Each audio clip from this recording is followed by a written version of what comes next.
الموت ذكر الموت okubeera mu mbeera zo ng'obeera ojjukira nti waliyo okufa, si kujjukira kufa kwonna kubanga kulina olugendo lwako, naye okujjukira bidhaati kyo ng'ekikolwa kufa n'okijjukira mu mbeera eyo. Ndoga ti Allah wange singa nzita nga sinnava mu loogi ne bansiŋŋaana wano nga ndi mu play nga kondomu eyulise, muwala ono wa loogi n'abikwata n'abiraga mukazi wange, n'enzija enkya mu maaso ga Allah nga nzize n'obujulizi nga Allah bwe yagamba nti yawma tubura sarairu, lunaku lungenda kujjayo ebyama byammwe nkuleete ng'oli ku loogi oli mu pule nga kondomu ziri awo, yawma tubura sarairu, ngenda kwasa ebyama. Kati badde oyingira loogi bwoti wakatuma omwana obupiira naye badde omugambye aleete kika kya O, noka singa malayika ajjamu emyo yajjira wano ng'omwana w'obupiira tannadda, buli lwotandika okulowooza ku kitonde ekyo entambula zaakyo erina ezzambi ly'obuukamu n'ogenda. Dhikru lmaut, okufa kuno kulowoozeeko bikaifiyatuha, nti lumu omubaka yagamba nti omuntu ng'agenda kufa sallallahu alaihi wasallam nti bamalayika bajja from nowhere ne bakuyimirira mu maaso bwe bati, ogenda okulaba wahuma kafuna min akfanul janna, nga buli omu akutte essanda zireebeeta bwe ziti, ng'ate omu alina obuwoowo. Wa dhanna annahu alfiraq, Allah yagamba mu suratu qiyam, muddo ono n'amanya kino kikuba kufa. Thumma daa malakul maut, bwe balaba nga obategedde ne bayita malakul maut, jangu musajja y'ono. Fawadaa yadahu ala ra'si al-abdi, malakul maut nakukwata mu mutwe bw'ati n'agamba nti ya ayyatuha nafsu tayyib, kitonde gwali mu muntu ono, vaamu ikhruji ila maghfirata min Allahi wa ridwan, vaamu jje wano walosula wa Allah mu kwesiima. Fatasirun kama tasiru man fi siqa, n'ovibwamu ekitonde nga kitambula. Fayajaluha fi tilka alkafuna, malayika n'abagamba muzingule essanda muzingire ekitonde. Bw'olowooza ku mbeera eyo nti kembadde nvudde ewaka nsula ejjinja nga mukazi wange mmulimbye nti ngenze Makka naye nsula mu loogi, bayinza okunnona nga nfudde, kwe kuddayo ewaka. Dhikru lmaut. Obadde oyina nnyondo, olinamu ejjambiya, mwina omwana gwe mugenda okutta ejjinja ku naye wa booda, naye ate Sayidi gwe tusaala naye wana ekibuye, gwe batumye ennyondo n'ejjambiya, olina gwerementi mu nsawo ogenda, booda ekuddusa n'ofuna okutya nti singa nfa nga sinnatuuka, kwe kukwata ennyondo n'ejjambiya n'okomawo. Dhikru lmaut, okujjukira okufa kutangira amazambi. Obadde otambula byoddayo ewaka, muka musajja nakubira essimu naga sulako yayo, mugamba kusaala wano ku kibuye, naga okimanyi nti Haji yagenze China, naga ayisuwa, naga ti wallahi ennaku nga 2 lwaki tozina omutwalako autu, akuyita omutwala ebweru muka musajja. Mu interview ogenda emakindye ku madirisa omukulowoozaamu, singa malayika ajjamu emyoyo banzita ekiro kino, Allah enkya n'aleeta nannyini mukyala ng'ali China, lunaku lwagenda otuleeta nga tetwambadde, ngenda mugamba ki? Otagenda. Dhikru lmaut, nti omukyala ono ebintu bye beekola nga bali bokka, singa eyo ensonga oli asobola ogijjukira n'emubeera kumpi, erina amazambi geekutangira. Balina ebintu bye beekola ebiswaza abasajja bwe bataba. Ffe tubeera ku mikolo n'abakyala abo, n'olengera omukyala ayambadde jiribaabu akutte kirwenzooli, naye ng'oyinza okugamba mulimu amajaani naye nga mulimu omwenge agasse mu kirwenzooli, ajja tyamyusa amaaso ali mu layini. Emyaka gyo 7 oli mu kuyimba buyimba ku mbaga otamidde, twalyako bye twalya, ebyasiga sino ya balenzi muto so bimwe mwayimbaga mu 7 genda okutambuza bwoti amaaso sawa zigenda mu mukaago balaba ku TV ajja tinejiri babu ye n'omukulu w'ettwale ng'endongo egenda mu maaso naye ng'obugere buli kuli butambula ng'ekyalaani bwe buti bwekakkirye bwekaddawo David Lutala amukutta omuzimu n'ofuna okutya nti singa nfa nga sinnatuuka waka Allah n'ambuuza nti min aina tusallaita salatu al-maghribi salatu maghribi wagisaaliddewa essaawa zigenda mu 5 ez'ekiro nkutte nkwoke afaman yulqa fi nnar alkhayr salatu fusilat Allah akubuuza nkutte nkwoke amma ya'tiya amina yawma alqiyama oba mumwe gwe natta ye nga sigenda mmwokya nga muwadde jjana salawo ku bibiri nkutte nkwoke bwe yamala yagamba imalu mashita kola bye yagala innahu bima ta'maluna basir byokola mbimanya tenkulaba buli lwolowooza nti okufa okwo gye kuli n'okukuba tooki n'okutegeera mu ntegeere y'entegeere ennamu muve ku mbeera ey'ekijega n'otabamu nsonyi omusajja yagamba nti ashhadu an la ilaha illa allah n'owandiika message ng'ogiweereza mukwano gwafiiddwa taatawo noga nti RIP okubagiza mukwano gwo rest in internal peace muntu yagamba nti ashhadu an la ilaha illa allah wa ashhadu anna muhammadan nga naawe okufa kyakuzanyiramu ng'abatali basiraamu okimanyi bulungi nti omuntu bwafa bamwambula nosigala nga bwewazaalibwa ekiisa essaano zikuteekamu 3 tekuba nsawo ogende nga tolina wadde 10 ne mukwata munnammwe ne mumuteeka mu kiveera bw'aba nga abadde agudde mu mazzi ng'awunya ne mumwongerako obugoye bumeka ne mumusiba ng'abasiba embwa ne musumulula akagoye akasemba ku mutwe n'ako ku bigere ne mugamba Allah nti bisimillahi wa ala millati rasulillah eddiini ya Allah eriyomu ya busiraamu kwe tukuziikira omubaka Muhammadi yagireeta Saidi ogenze omuntu oyo oyinza omuwandiikako ekigambo ku Facebook n'omugamba nti Kasim rest in peace muntu agenza talina under party gwe singa bakigamba nnyoko nti wumula mirembe gwe maama wo gyali atudde naye mukazi w'omuyina ogamba omwana wa munne asuze mu musenyi mbu rest in peace bwe weebakayo bwe mumala okuziika balonda abantu nga bamikwano balaba wanika emikono gy'oli nti baagala mu blanketi bajje bamukuume ne buli avaayo tadda ekyo gamba muno nti rest in peace gweosobola okubeerayo weeki kati mwejjemu ebigambo by'okukudaala ku lumbe n'owandika ne ku mukutu gwo ku peegi yo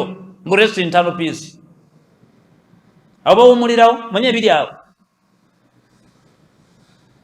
nga Allah lumu yakubbirako katono n'akulaga abantu abasulawo ng'agenda kubookya akatono ke batuukirako tiyakoogera yaga nti walanudhiqannahum min adhabul adina al adina waliwo abantu bemuziika ne bajja mu ntaano olunaku olusooka first day n'entandiko bakombyako welcome ebibonerezo bino ebitandikirwako ebitono tubateeka ku manda g'omuliro tumusiika ku makya ne tumuddamu ku magaribi mpaka nga bwalinda enkomerero duna adhab al aqbal tetumulaka kiri ekisembe eky'omuliro tumuwako buno obutandikirwako obwo laallahum yarji'un awo nno nga bwalinda ddi lwagenda tusinkana kati ofa si kuwummula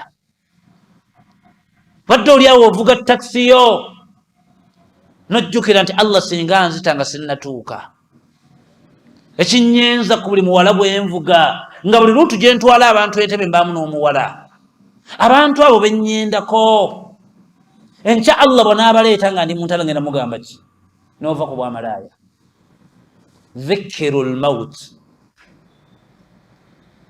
olaba n'omubaka sallallahu alaihi wasallam lumu yajja mu masjidi n'agamba abasiraamu nti Jibuliru yazze mu nnyumba yange n'abaako ebigambo bya naamira byabadde muhimu ekitagambika naye yaŋŋambye point enkulu esooka aga nti ishma shiita, Allah akuweme wangala nga bw'oyagala, ne fa innaka mayitu, lunaku lujja mu nnaku bagenda kunaaza. Naye olunaku lwe banaakugjamu empale muganda wange ndaba oba ompuliriza, lw'ojja okukkiriza nti wa Allah si wangu. Nkikuddiremu ekyo. Olunaku lwe banaakugjamu empale, simu neekubirwa nnyoko nti Saala afudde, okuddamu ogikubako ng'egamba namba bize, okukubira mukwano gwo ng'ali maziga akaaba. Lw'ojja okumanya nti woogenze si wangu. Allah wanyumya mu Surati wa Mudaththir naga nti alal kafirin ghairu yasir, bonna abazannyira mateeka gange wange si wangu. Dharni wa man khalaqtu wahida waj'altu lahu maalan mamduda. Omuntu namutonda bwe nti mumuleka jje. Kati ng'oyagala okwewala agamu ku mazambi agatutomera, kwemanyiiza nnyo kujjukira ku mbeera yeebaawo. Oyo kufa, olunaku lw'ozaalibwa n'ogwa ku nsi, enjuba n'eyaka n'egwa, oba omaze okufuna ebisaanyizo ebimala okukunaaza. Era bw'omala n'ofa ng'osuzewo olunaku lulamba okuyingira ettaka ogenda n'essanda. Kati mwenna abali wonna abasinga twatuuka dda, wabula twawukana nnaku okulowooza kufa. Kyabagambye nti n'essaawa ze mulaba tutambuliramu nazo muzigabanyeemu emiteeko emeka? Asaatul maadiya, mulowooze ku budde obutuyiseeko, byonna bye wakola byenenye kubanga wooli. Wa saatul qaadima, n'akaseera akatannaba kujja okukatya ennyo, olina puroguramu z'oyagala okukolerayo okutya nti ayinza okukutta nga tonnatuukayo.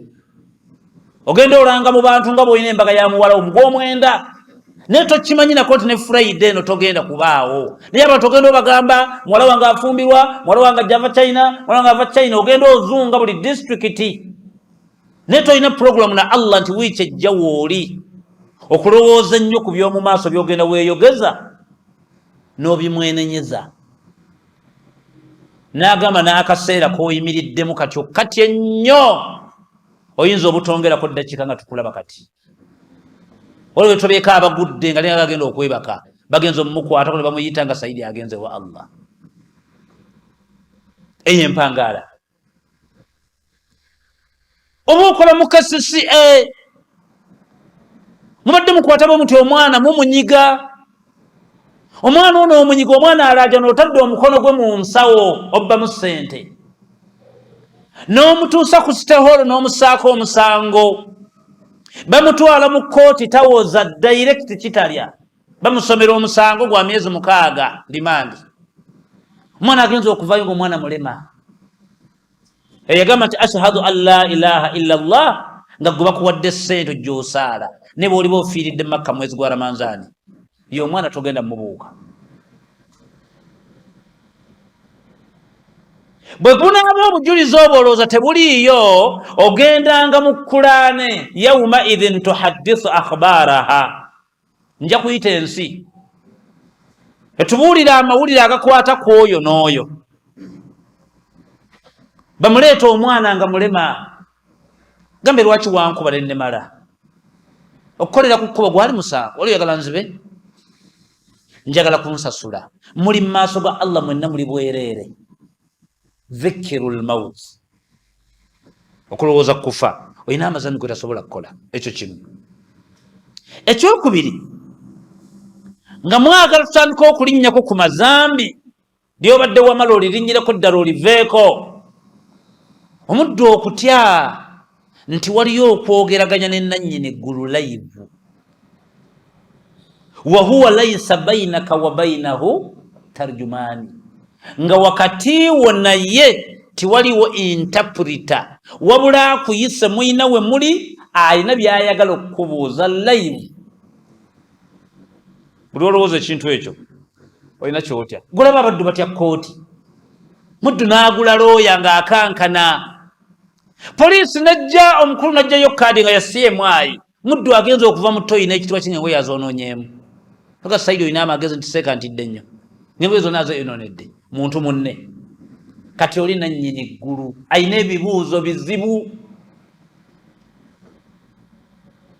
kunyumizeemu werokamingi ye ogiwulire oba onaagiyita waliwo abagenda okujja mu maaso gakutunuulire bwati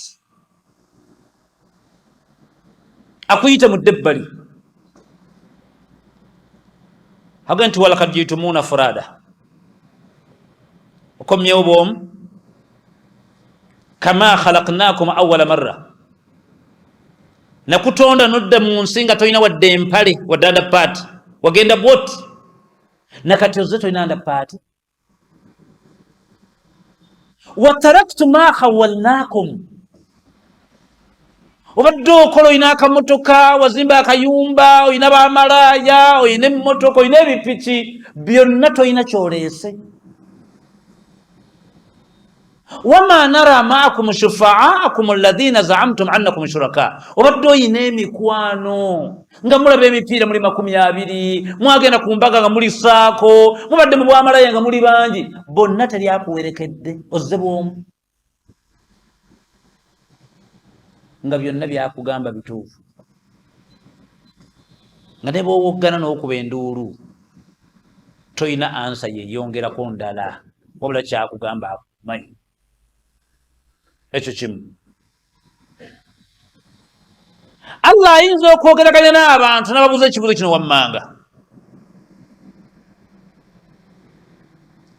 afaman yakhluqu kaman la yakhluqu musajja gwe kankubuuza ekibuuzo obadde mu nsi ng'oyina ssente ng'oyina amaka agasinga ku erosi ng'era oyina emmotoka eriko erinnya lyo ng'obuliri mwosula byonna ebintu bye bikola mu makaago n'ebyobuli byonna byava bweru ng'onyirira bwoti naye toyinaayo wadde kantu kabuza miliyoni 10 konkoledde mu nsi byonna ebadde by'abakazi bo n'abaana bo kweyagala n'omwana w'omukulu abadde asomera ku St. Wambwa tulage nti nkumanyi obadde wazimbira ssezaalawo ennyumba ng'etunulanga bantu naye nga masigidi ekutwala togiteekangamu wadde kapeti ya miliyoni ezi wakola embaga ya mukazi wo ng'eyingira miliyoni 6 mwezi naye tosobola kuwa basiraamu nnyama ya adhuhiya nte 5 obadde ssente z'obwakabaka bwa Buganda ezo nga zigenda naye nga toyina lisiiti ya busiraamu neji kati njagala kukubuuza tuli babiri nze nakutonda afaman yakhluqu kaman la yakhluqu nze atonda ne pulezidenti wa Uganda gubadde owo omusolo ng'akuwa konteyina olwo twenkanankana nze nzita nakusse ye yakoze eki nze ne ssezaalawo gwazimbira amaka ogana okuyamba obusiraamu olaba nga tugwa ddulo ma ashahadtuhum khalqa samawati wala al-ardi abantu abo be mutya mu nsi sirabanga kitonde kitonze eggulu wadde ensi wala khalqa anfusihim wadde okuzzaawo abaana baabwe baffe enkya neggulu lweta mutonda namuzaawo ne wama kuntum muttakhidhu almudillina adda ne muddira abajega abanafu bwe batyo ne mubawa obudde okusinga nze ngolaba omuddu akyaza president chairman ero si wano imaamu ejjuma neefa ate wayasaamiridde alinze mukulembeze n'otabamu ndowooza nti nannyini ggulu ayinza okukutta nga n'omukulembeze tannakuwa nnyumba oba n'akuleka n'agikuwa n'akutta n'oleka ennyumba kati ozze mu maaso g'akubuuza nti afaman yakhluqu nze atonda kaman la yakhluqu olaba nga twenkanankana n'ebitonde ebyo bibuuzo gyebiri ng'oyagala okukendeeza ku mazambi okutya nti singa enkyampita ng'ayagala twogeraganyeeko babiri namwanukula ki olina kiro 8 oli musajja mulungi n'otandika obwamalaya n'ofuna siriimu bagenza okukunaaza ng'olina kiro 10 n'ezi singa olunaku luli akuyita ne mudda mu kafunda abantu abo n'akubuuza Abdurrahman walina kiro 12 okufa ng'olina kiro 14 oli osaala nnyo ekiro kyekyakozza genda mugamba ki naga nti Abdurrahmani nkumanyi walina amannyo nga gatukula nnyo. Abdurrahmani otandika okulya akakola ne sisha ebinnyo ne biguba ogenza okufa nga amannyo gonna gakwata ekikka otuuse mu maaso gakubuuza nti amannyo gayonoone kwosoma Kulaane kyekyagatta gwena mugamba ki buli lwotya nti bwe tunaayogeraganya ababiri ngenda muddamu ki n'amazambi goleka lwaki anti ng'ayogeraganya naffe yatubuulira abantu batayagalawo tayagalawo mukwano gwo tayagalawo nnyoko tayagalawo taatawo tayagalawo mugandawo tayagalawo bantu bakumanyi yawma yafirru lmar'i min akhihi wa ummihi wa abihi wa sahibatihi likulli muri'i ensonga emukoze ekyo egobyawo abantu abo bowulira ayagala buli muntu kwolwo olunaku yauma idhin sha'anun yogoni buli omu nga yeeyogerako lulwe tayagalawo nnyoko oyinza okwerabira n'akujjukiza tayagalawo mukwano gwo so nga abo banyumye mu Kulaani bayagala okugobawo nga mwogera abo basuula abantu mu mazambi raddu mwe muli wano ng'omupiira si nnyoko yali mukwano gwo naga neddala usolemedde mu maaniyu naye ezo embwa ze zinkabizza emirundi natali ku lwa social engumiikiriza eno embwa nga bweremeddeko dalawusi vaayo akasajja kaateta kaleese foomu kaleese karafiyori kikopo nkitutte wallahi nze ndi mwazinya ekibuye kikopo nkitutte nogenda ng'osenda banno nojjayo wamaani nojjayo wakyezi n'obagatta ekyo gyali mikwano olunaku luli nga Allah ayagala kwogeraganya naawe abo tabaagala tayagala mugandawo tayagala kitaawo buli lwolowooza nti ŋŋenda kwogeraganyako naye nga tuli bameka olina byetasobola kukola lwaki anti ya'lamu kha'inata al-a'yuni wama tukhfi sudur atumanyi nnyo atunulira bw'atyo omuntu navvuunula n'eriisa ekkumpanya n'ekyo ky'olowooza okukola la tudrikuhu al-absar lwaki omutya ne bw'oganula amaaso ng'oyagala mulaba togenda mulaba mpaka lw'olifa ate ggwe lw'oteeka ekigere akulaba kyekimukutiisa la yujirun tavunaanwa ate ye avunaana ayinza okukuttira nnyoko nga wakamala ennyumba ayinza okukuttira omukazi wamuwasizza ekiro ebintu bye bizibu gwe kwe kumutya ennyo kuba ye teyeebuuza fa'aalu lima yuridu kyagala kyakola ayinza okukuwa ssente wiikyagi naazikuggyako ne bakusiŋŋana ng'otambuza engege mu Kampala naye ngobadde oyina emmotoka nga yiyo teyeebuuza talinayo pulogulaamu etambula mu nsi nga tagimanyi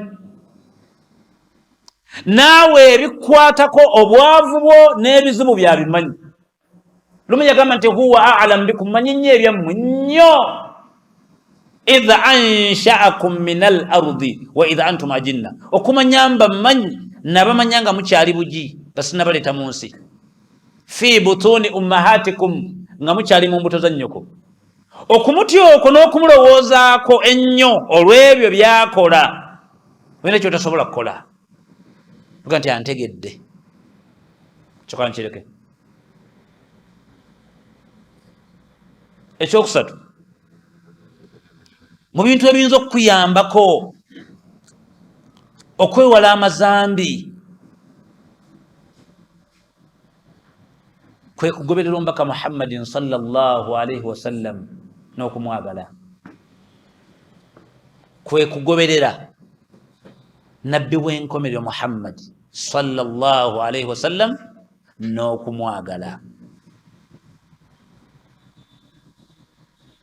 lwaki ye shafaatul adhma yemuwolereza agenda okusemberayo ddala ku buli kitonde nga waliwo ekiganye oyo Allah gwe yatunyumiza mu sura eyitibwa Mudaththir ng'eggwako fama tanfa'uhum shafa'atu shafi'in fama lahum ani tadhkirati mu'ridin. Oyo agenda okujjanga okubonaabona kutandise, abantu bavudde mu ntalo tebamanyi tuddawa. Abannabbi Musa beegasse mu baswalihi, bano bali mu bahudu, bano bali mu baani, bannabbi batandika okukumaakuma abantu ng'obukaawu bw'olunaku buganye. Abantu bajja wali Musa bamugweko live bamugambe mu bannabbi abasembe ki ekiddako, abagambe bannanga omuwuliza w'olunaku no si yenze ate simunonya Isa. Bagenda gwako Isa waali, abagambe bannange si yenze munonye Muhammadi waali sallallahu alaihi wasallam. Abantu beetabise boogera ennimi tezikwatagana, naye ng'okulaajana bonna kulaga nti waliwo obukaawo obwofaanaganya. Tugenda gwako mbaka Muhammad sallallahu alaihi wasallam agenda kwekanga nnyo ng'abantu badduka bava eno bayita erinnya lye, nga bannabbi bamaze okulangira nti Muhammadi y'oyo. Bwe tunaamutuukako agenda kuvuunama agambe nti ya rabbu qawmi qawmi qawmi, Allah abantu bano ngenda bakola ntya? Allah mugambe nti baako kyosaba kyonna ngenda kikuwa. Tegati Allah nsaba kundaga wentwala abantu. Allah mujukiza aya egamba nti inna a'tainaka al-kawthara. Mu byengere bye nakuwa byesitaawo bannabbi bonna, gw'olina ekyengere ekisemberayo ddala, gwe nannyini mugga guyitibwa Kawthara. Tambula ng'oyolekera omugga ogwo gye guli.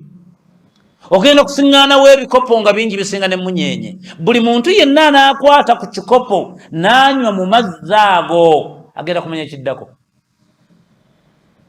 Oyo ye mutaasa w'olunaku olwo. Kyova olaba Allah baba amwogerako mu Qur'ani amukugira amutangira mu obutamulumba. Yaga nti wama yantiqu anil hawa. Oyo byayogera si bibye, temumwogeza. Oyo nze mmwogereramu. Baba alina kyaleese kola, ne bwe kiba kikunyize. Allah kaali kugerera n'ojja mu maaso ge nga wakola ky'ataakugamba, ne bwe olimu ofiiridde Makka. Agenda kwokya Allah subhanahu wa ta'ala.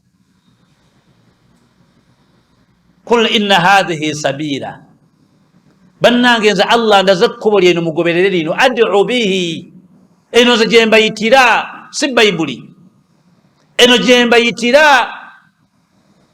Buli lwolaba ekintu ky'okola nga bw'okigattagatta ne Qur'ani tebigatta, obanga ekintu ky'okola kisusse ebigambo, weekanganga mbawa fomula y'Obusiraamu.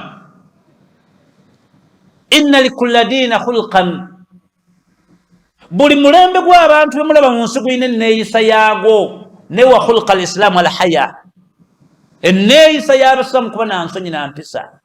Muntu ateekanga taba na nsonyi, taba na mpisa. Teeka okuba n'ekyekango mu ddiini, kino lwaki nkikoze? Bwe bambuuza nga ne bagamba ki? Allah alina aya zaleeta mu sura eyitibwa Faatiri, aya 19. Allah ng'akulaga nga bamaze okuteeka omufu mu ntaana, ebigenda okuddirira bibye, ng'akunyumiza ebigenda okutambula byonna, ng'alaga nti bibye. Era ng'alaga Muhammadi toddangamu kwogera n'omuntu omutadde mu ntaana, nze njogeraganya n'abafu, gw'oyogeraganya n'abalamu. Naye omuddu anywera n'akwata ekitabo ng'ensi eraba, nga ne Qur'ani weeri, ng'abantu bamaze okuziika ng'ensi emulaba, n'agamba nti al-aana yatiika malakani muakkiraani, bamalayika bajja bali babiri bava mu ggulu, ne fala yufuzaani, tebakutiisatiisa. Ebyo bitonde mu bitonde bya Allah. Bwe bikubuuza nti man rabbuka, baga nti Allahu rabbi. Bwe ziba nga aya ezo zizze mu Qur'ani nga Allah agobawo Muhammadi sallallahu alaihi wasallama, oba omaze otulaga nti gw'otegeera okusinga Muhammadi, oba mubi, ng'oyagala okutuuka mu maaso ga Allah ng'akusiimye. Lwana nnyo oyagale nnabbi w'enkomerero ate omugoberere. Tolina gy'ogenda kujja Busiraamu bw'ojjeeko oyo. Oyo yavumwanga yakatuuka ng'avumwa abafamire ye. Na guno gujja amaze emyaka 140 emeka taliiwo bakyamuvuma. Ojo bwakulema okugoberera bagenda kwagala, kubanga eyo nkola ya shaitan. Allahu waliyyu alladhina amanu, nze mikwano gyange be babangoberera tojja kugoberera Allah nga tomanyi Muhammadi we kubanga gwe Allah gyali toliyo ne walladhina kafaru abampakanya awliyauhum taghut si mikwano gyange abo bakwano ba shaitani yukhrijunahum minan nuri ila adh-dhulumati yukhrijunahum minan nuri an-nuri hiya al-islam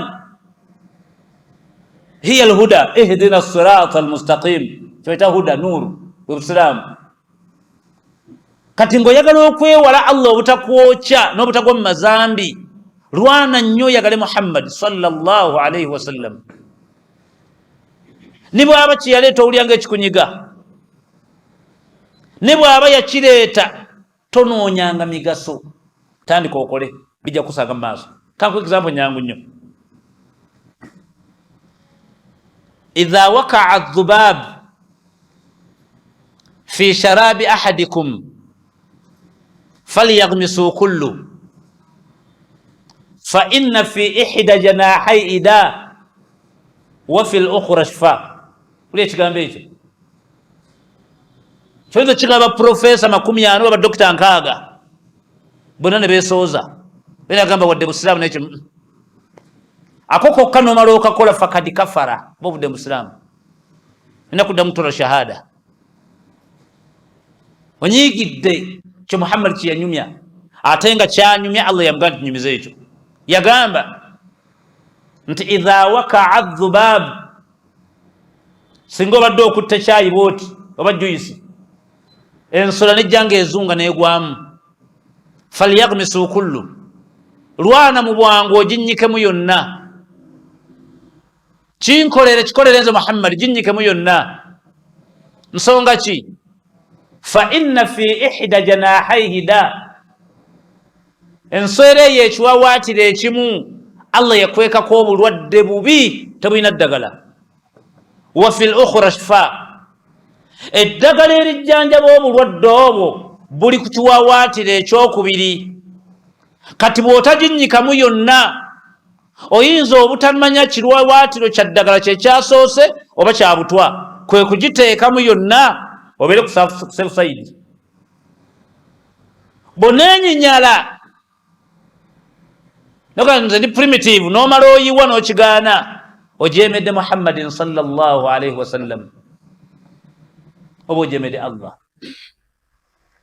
naye hadisi eyo oyinza gigamba profesa 7 nobalaba nga banyenya emitwe naye nga ku bifuba byaba bakwesa obukafiiri aga wadde ndi musiraamu kyo magezi kijja ekyo ng'akyogedde amaze emyaka 14 baddokita bakakigwamu jjo nti obulwadde obuli ku kiwawaatiro ky'enswera ne bwogenda mu laboratory ezakulawa tozuula ddagala lyawo naye ate ekiwawaatiro kinnaakyo wewaali eddagala lijjanjaba obutwa bwenu kubeera ku safe side kuyiwa juice oba kuginnyikamu muddu omuyisa juice gwaguza emitwalo 3 gene ng'afa ennyonta dokita kunnemesa juice Muhammad yagamba tumunywe naye kale fakadi kafara okafuwadde wali badde omunywedde kati okugoberera owona ebizibu bingi mu kumwawukanako ebizibu byonna byogwamu bibonyaabonya ggwe waman a'rada an dhikri olwo oyawukanye ku nabbi kubanga Allah ye nabbi yenna naawangala nga wava ku mateeka gange fa inna lahu ma'ishatan dhanika ngenda kuteeka mu kanyigo bwe nti wa nakhshuruhu yawma alqiyamati a'ma okujja mu ntaana nkuleta nkuzibya amaaso erikkubo lyakusatu ekkubo eryokuna eriyinza okuyambako okwewala obutagwa ku mazambi kwe kutya nnyo fayiro ebirimu kubanga buli fayiro ya buli kitonde eri mu ggulu omwe buli obuwangaazi bwo naffe we tutabayi buggwako ddi era ayatu nyingi mu Qur'ani mweziri nga Allah agamba nti imalu ala makanatikum buli omu akolenga bw'asobola fasayara Allahu amalakum nze nja kulaba emirimu gyammwe nga muzze ne fasawfa ta'lamun lwe munaafa ne mujja mu ggulu mugenda okutegeera man takunu lahu aqibatu ddal ani asaana okuwejja n'olw'emirimo mirimo faman kana yarju liqaa rabbi, yenna akimanyi nti ogenda kufa wano oveewo, buli yenna akimanyi nti oiteeka okufa nooveewo, falyamal amalan swaliha, bw'oba okola tosaatuuka, noonya mirimu gy'omanyi nti Allah ajja kugikkiriza, si kyekyokka tomugattako. Buli lwolowooza ku fayiro mulimu ki, entanda gye ŋŋenda nayo, era kyotasobola kukola. Emyaka gyo gy'olina toli mwana muto, oli musajja mukulu, naye abakazi bwe waakajjamu engoye osinga jjajjaawo azaala kitaawo. Kalowoozeemu akagamba ako. Emyaka gy'olina toli mwana muto, oyingidde emyaka 36, naye abakazi bwe waakajjamu engoye osinga jjajjaawo azaala kitaawo. Gwe teweewuunya kubanga buli wiiki ofuna box zo 2 onyuka nazo ku tawuni, genda okudda ku Mande nga nkalu, onyweramu mazzi. Box ozikozaaki? Obusuubula. Naye ogenda okuva eggaba gy'obeera ku wiikendi okudda ku Mande mu Kampala nga nkalu, mwenywera amazzi.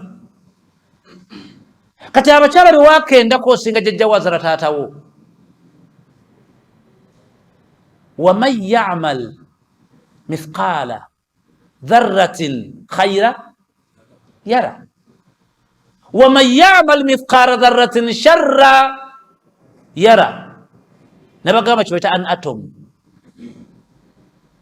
butono bw'akantu, a smallest unindivisible particle of an element which cannot be seen with our naked eye, though it needs a microscope to be seen. Kibaita atom. Bw'oba gwe wakakola ne bwe kalibanga kaali katono, gye kalo jakalaba.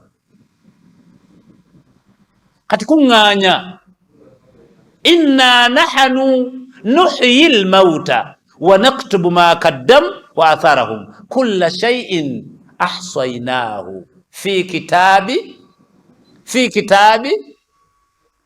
Ekitabo kyagamba tagamba Kurani, eyo fayiro gyakuwa, teeka eyo fayiro. Yegwe Saidi mutabani wa Kajimu, yemmwe bazaala Erwengo Embiriizi. Wadde olinako omukyalo omunalwanda malaaya gwojja ku Namirembe omweru webiviiri, mwamugula Kabaale n'ekitaawo, mwatwalayo ente 3, weddirango kati Allah wange yenze ga fayiro yo yeeno yakati wa atharahum, na byonna bale bikwatako byonna byasooka okusoma Allah nga bakuwa fayiro. Genda okuyingira eggulu ng'otegere nti yenze ngenze mu muliro. Buli lwolowooza ku biri mu fayiro nekyo tasobola kukola. Kati kuŋŋaanya, wakul i'malu, ayemu Allah yagamba nti wakul i'malu, Muhammad baŋŋambire buli omu akole. Yagamba nti inni amiru, nange Muhammad nkola byange. Bwe tuva wano nga yikyewedde temugenda na imaamu, limu atambula bibye. Waliwo abava wano nga mugenda kukyusa ngoye, ofune ekigatto ky'abayaaye, tandika okuzunga ku kirabu z'e Kampala zonna, iyo ku Labambe Natete, nogenda ku Wiigi, nogenda Kayeni, ku Nandiosi, ku Happy Boys, noyite Makinge, nogenda ku Beste, wonna ogenda oyitawo oba ku Masaajinga. Ziba zoolera kuyiroga Saidi nkooye njabise, nozzayo waka amaaso nga gamyuse ng'ava ku mwenge.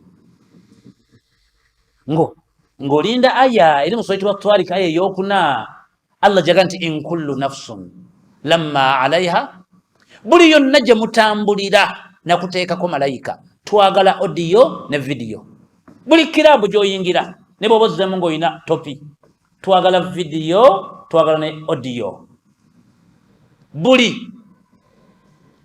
kati byonna gye biri ewa Allah biri mu fayiro yo. Buli lwolowooza ku kitabo ekyo olina amazambi g'otasobola kukola.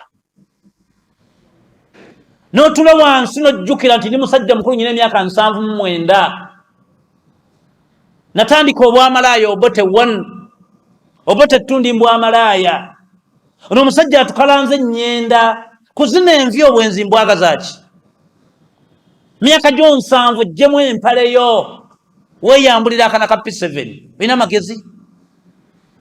Myaka gyo 7 olina envi, ekyo kika kya ssanda Allah amaze okukwekula akutadde ojjayo obwereere bwo ku myaka gy'onsanvu oyambule mwana wa P7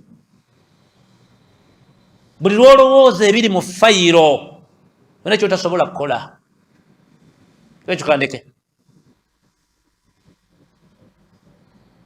mukazi ate Allah amulowoozeeko nti okwambala kuno si kwambala lwakuba nti bba wange mwagala era si kwambala lwakuba nti nsanyusa musajja wabula nkwambala lwakuba nti Allah ajja kunvunaana singa nzitira ku dduuka nga nyambadde kyesikaati oba nankwatira mu katale nga neesubya akaleesu Allah singa nzita nga ngula ebizigo by'okwemyusa nga buli kyonna kye tukola kigenda mu fayiro direct buli lwolowooza ku kitabo ekyo mwe bakuŋŋaanyiza amazambi olina kyotasobola kukola wadde ogenda boti mu bbanka kugyayo riba togenda ate nwanene Allah bamuwangula noleka olina ettaka liwabba kwobata olimba ku baana ba muganda wo yafiira Rwanda naye okimanyi bulungi nti ettaka lyolina ekawempe lyabamulekwa kikulumiriza ogamba wettaka nga lirinnye ebbeeyi bumbi bunambugabe bugabi buli lwotya nti mu fayiro Allah yabissaayo kwe kwagala obisiimuula Umar ibn Khattab radiyallahu anhu yagamba abasajja bakulu nga bamuyise kabaga akamu bonoonefu ne bamuwadde ekitiibwa ng'omukulembeze bamuleese n'abagamba nti twendereza Allah subhanahu wa ta'ala awaniridde eggulu n'ebinene ebiri eyo fe abakyali abalamu nze nammwe abandaba tuyina ebintu bibiri ebyokukola kati buli Allah lwakuyamba n'obikola owona bingi mu maaso ge bayogeremu si basiraamu netwala ekigambo ekyo kikuwa ekyokuyiga otya efayiro zaffe banyumiza bapita abagamba ebintu ebibiri omulamu byasinga omufu buli lwe bimulema okukola buli lunaku abataliimu kalungi olina ebintu ebi byosinga omufu oteeka obikola buli lunaku oyagala toyagala kubamu amagezi bw'olabanga bikulema okukola tolimu magezi ekisooka kwe kujjukira buli lunaku olukya amazambi ge wali okoze n'osaba Allah gakuggyeko kubanga omufu takyayogera ekyo kyosinga omufu nuga twabba babiri Tanzania twabba abo n'omugenzi Kawalya neffenna twabba bbanka miliyoni agaago Kawalya yafa nenze nkyaliwo tikyennyinza okukola nsinge Kawalya obutanjokya n'otandika okwenenyeza Allah ng'ate okola Allah byayagala Kawalya yakufaako mbabuuza mmwe ekyo tomulina mukisa gwakyo olina mukwano gwo yafa mwali mwenda abo n'emipiira gy'osiba wagisibira ku mukwano gwe ebikuyigiriza yafa taliiwo tolina kyosobola kukola kusinga mukwano gwe yafa al istighfar ekyo kimu ekyokubiri kyosinga omufu kyekyokulwana ennyo buli lunaku olukya n'okolayo akalimu akalungi nga kalimu ssente omufu takyakola konna kosobodde nebo kali bakasingi 5 kakole ebitaano ebyo yinza okufuuka miliyoni 10 nakulwenkomerero nga weetaaga okubuuka weetaaga siringi 5 nga byali byakuwa mulalu gwolaba ng'omulalu yaga nti kulla dhi kibda tut'im nga mwagala okufuna empeerezi nyingi wavu buli kyonna kye mumanyi mu nsi nga kirina ekibumba n'akataago mukiwa ekyokulya tabi yagamba nti awo n'omulalu wayingirirawo oba embizzi oba embwa buli kyonna nga kirina akataago n'ekibumba lwana okiwa ekyokulya oba mulalu muwalyeko gula amenvu gawo omulalu ogende ekyo kibanje kunaku lw'enkomerero ekyo kyosinga omufu oyongeddeko akalimo ye kaatasobola kukola naye omujega ataasoma ogenda otya ku lunaku lwa Sande n'ova ewaka essaawa 8 oliyo ari kick off Arsenal Chelsea n'otuula mu kibanda n'ova mu essaawa 5 nga n'oggwa Bayern ne Dortmund guwedde yogati Allah nyambye sente zange ziwedde ziri 4 timu yange egobye wallahi weekend Saidi sibanja obanje omuliro gwa Allah kubanga olina lisiti za over 3 neza under meka genda otiikinge naye olinda omuliro gwa Allah tosadde asiri tosadde magharibi tosadde isha naye embizzi esadde. Genda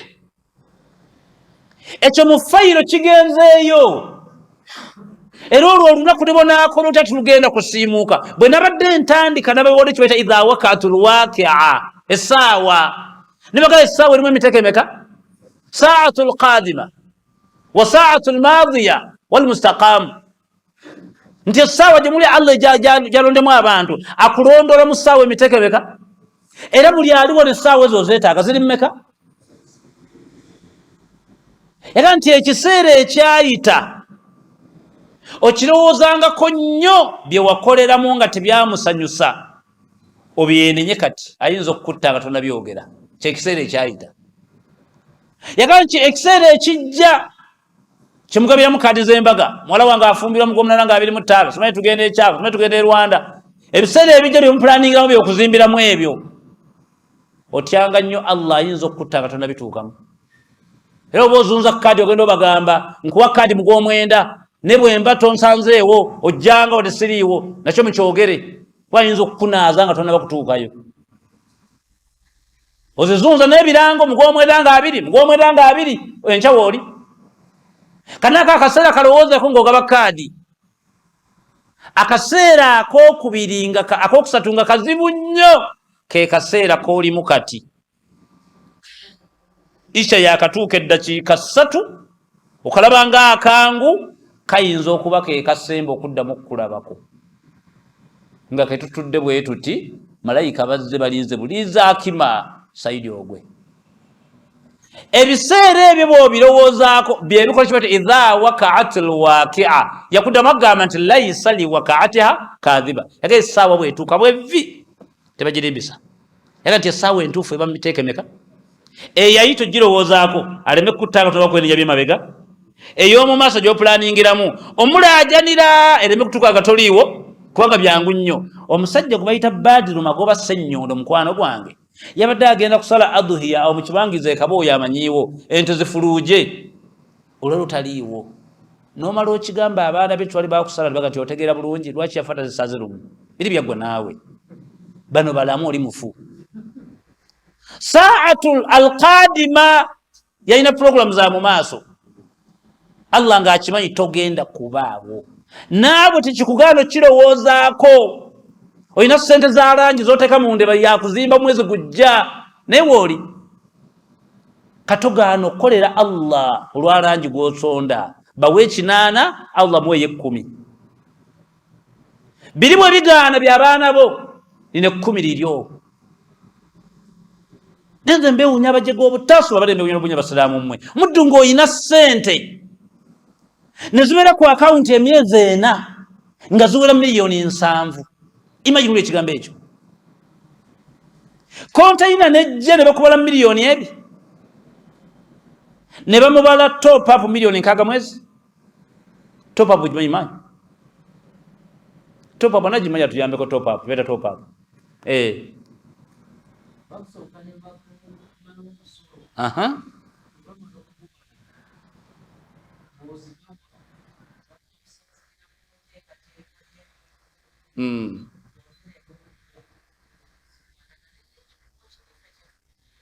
Olonga waliwo kiro zibekengedde muno, atulaga kiro 600, tulabanga ate 7.5. Sajja ono banulaka nga batubba mumugamba atwogere miliyoni 7 ku bina bitwamugambe. Ate nazo bwakaya natwegendereze ezo gyofukamidde. Top up ogyofukamidde. Ompulira? Omuddu ekyo nga bakimukola buli mwaka emirundi emeka? Mirundi emeka?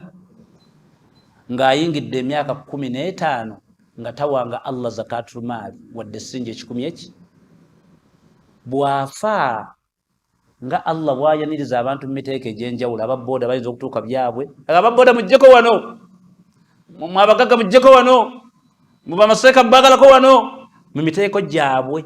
Ababooda abasajja bange muzze okutigatiga abakyala gwali muzannyo gwammwe, gwe buli gwotwala omunonye ebbeere wabanga oli akazaaki.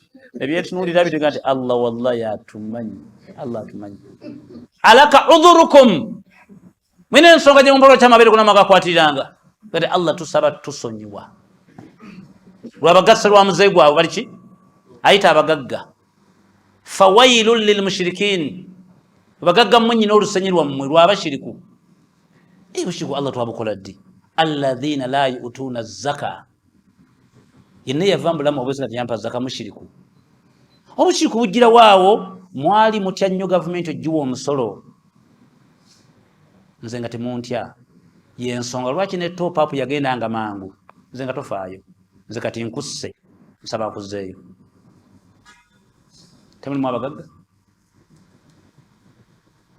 osasula license ya mitwalo nkaaga mwezi tosobola kuba okujjuma mitwalo 5 ogerageranya cases ku Allah omusolo gwa Allah zakatul mali milioni 25 mu mwaka omulundi ki tozuwanga bukyango baawo nenga milioni ezigenda mu 7 zifa ku revenue yawo Allah bwanakubuuza kyogenda mugamba ki buli lwolowooza nti byebaze kujja okola mu fayira abiyina otandika okukendeeza amazambi yensonga eyo eyokuna zibadde ensonga nnyo z'ensonga 9 olwotukomyawo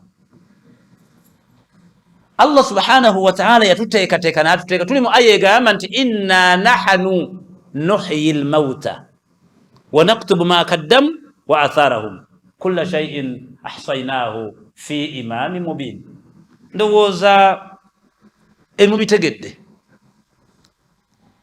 Allah subhanahu wa ta'ala bwatyo